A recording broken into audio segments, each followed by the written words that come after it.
আজকের গল্পটি শুনে আপনি আপনার চোখ থেকে পানি ফেলতে বাধ্য হবেন। তো আশা করি গল্পটি শুনে আপনাদের অনেক ভালো লাগবে। তো পুরো গল্পটি শুনুন। আমার পাশের বাসার একটা মেয়ে, নাম মিম, আর আমার নাম ইমু। মিম আর আমি দুইজনেই খুব ভালো বন্ধু, বলতে পারেন একজন আরেকজনকে ছাড়া চলে না। হঠাৎ করে একদিন আমি মিমকে মজা করতে করতে বললাম, মিম, আই লাভ ইউ। ও বলে, শোন ইমন, আমি তোকে ভালোবাসতে পারবো না, তুই শুধু আমার বন্ধু।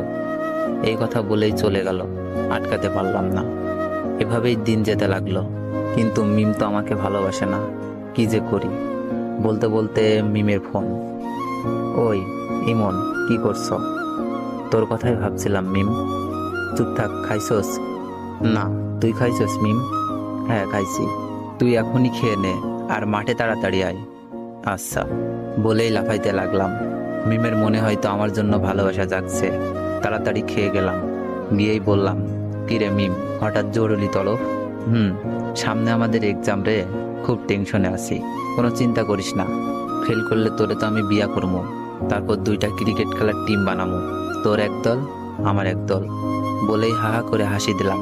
কিন্তু হাসি দেওয়ার পর যা ঘটলো তা আমি কেন, আমার চোখও বিশ্বাস করতে পারলো না। এমনভাবে আমার গালে চড় মারলো যেন গাল দিয়ে ধোয়া বের হচ্ছে। চড়টা মেরেই মিম বলা শুরু করলো, তোকে বন্ধু করে জীবনে বড় ভুল করেছি, আজ থেকে আমাদের বন্ধুত্ব এখানেই শেষ। বলেই চলে গেল। আর আমার চোখ দিয়ে বৃষ্টির মতো পানি পড়ছে। কিছুই বুঝতে পারলাম না, খুব খারাপ লাগছে। শেষমেশ বন্ধুত্বটাও শেষ। কেমন জানি স্বপ্ন স্বপ্ন লাগছে, তাও কিছুই করার নেই। অশ্রু ভরা চোখ আর বুক ভরা কষ্ট নিয়ে বাসায় আসলাম। এসে শুয়ে পড়লাম। বালিশটাও ভিজে গেছে। পুরনো স্মৃতিগুলো মনে পড়ছে। প্রতিদিন ওকে ফোন দিয়ে ঘুম পাড়ানো, ঘুম থেকে জাগাতাম। দিনে কমপক্ষে 100 বার ফোন আর মেসেজ তো আছেই। সব স্মৃতিগুলো মনে পড়ছে। আমাদের বন্ধুত্ব শেষ হলেও আমি ঠিক আগের মতোই ফোন দিতাম, মেসেজ দিতাম। মিম খুব বিরক্ত ফিল করত, তারপরও কথা বলতে চাইতাম। হঠাৎ একদিন দেখলাম মিম পার্কে বসে এক ছেলের সাথে হেসে হেসে কথা বলছে, যেন কলিজাটা ছিঁড়ে যাচ্ছে। তাই বাসায় এসে পড়লাম। বুকটা ব্যথা করছে, তাই ভাবলাম মিমকে একটা ফোন দিই। অনেকবার কল হওয়ার পর রিসিভ করলো। মিম, বুকে ব্যথা করতেছে। মিম বলল, ব্যথা করা ভালো, এখন আমাকে ডিস্টার্ব করবি না, পরশু আমার এক্সাম। আমি বললাম, আচ্ছা, নাপা খেলে ব্যথা যাবে? হ্যাঁ যাবে, এখন আর ফোন দিস না প্লিজ, কিছুই পড়া হয়নি। আমি বললাম, কয়টা খাবো? তোর যতটা খেতে মন চাই খা, প্লিজ ইমন, আর না। আমি এবার বললাম, লাস্ট একবার, ভালোবাসিস? মিম এবার বলল, ইমন, এইসব কথার কোনো মানেই হয় না, আমরা জাস্ট ফ্রেন্ড। তোর অনুরোধে কিন্তু দ্বিতীয়বার ফ্রেন্ড হয়েছি, তাই যা বলোস ভালো করে বুঝে বলিস। থ্যাঙ্কস মিম, রাখি। ওকে রাখ, আর ভবিষ্যতে এ যেন এমন কথা আর শুনি না। ওকে। ফোনটা কেটে দিলাম। একসময় মিম মেয়েটা সারাক্ষণ আমার খবর নিত, এখন আর নেয় না। আর জিজ্ঞেস করে না কাউকে পছন্দ করিস কিনা, আর আগের মতো কি করতে হবে বলে না। হঠাৎ বুকের ভেতরে আবার চিপ দিয়ে উঠলো। বুকটা চেপে ধরে একটু বিছানায় শুয়ে পড়লাম। খুব কষ্ট হচ্ছে। আবার বিছানা থেকে উঠে আমাকে নাবা খেতে হবে। কয়টা খাবো? মিম তো বলেই দিয়েছে যতটা ইচ্ছা খেতে পারে। সবগুলো ওষুধ মুখের ভেতরে পুরে ঘুমিয়ে পড়লাম। কাক ডাকা ভরে উঠে পড়ে মিম।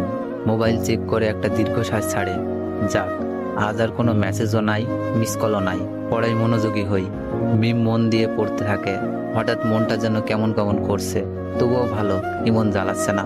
ছেলেটার কোনো কমন সেন্সও নাই। যখন তখন ফোন দিয়ে বলে, মিম, এইটা হয়েছে, এখন কি করব?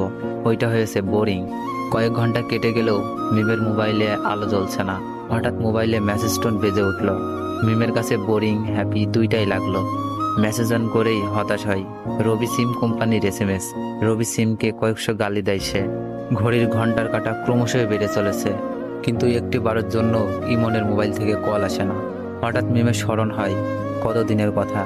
ইমন বলেছিল, মিম, বুকে ব্যথা। ওর ভুরু যুগল কুঁচকে যায়, মুখটা কালো হয়ে যায়, বুকের ভেতরটা খা খা করে ওঠে। মন থেকে কত রকম ভয় করছে। রাত 9টা। মিম একদম পড়তে পারছে না।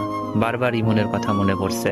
ইমনের মেসেজ তো তার বোরিং লাগতো, কিন্তু সে কেন এখন ইমনের মেসেজ খুঁজতেছে? কিছুই না ভেবে ইমনের নাম্বারে ফোন দেয়। তো গল্পটির সেকেন্ড পার্ট চাইলে বেশি বেশি কমেন্ট করুন, আর ভিডিওটিতে একটু বেশি বেশি কপি লিঙ্ক করে দেন।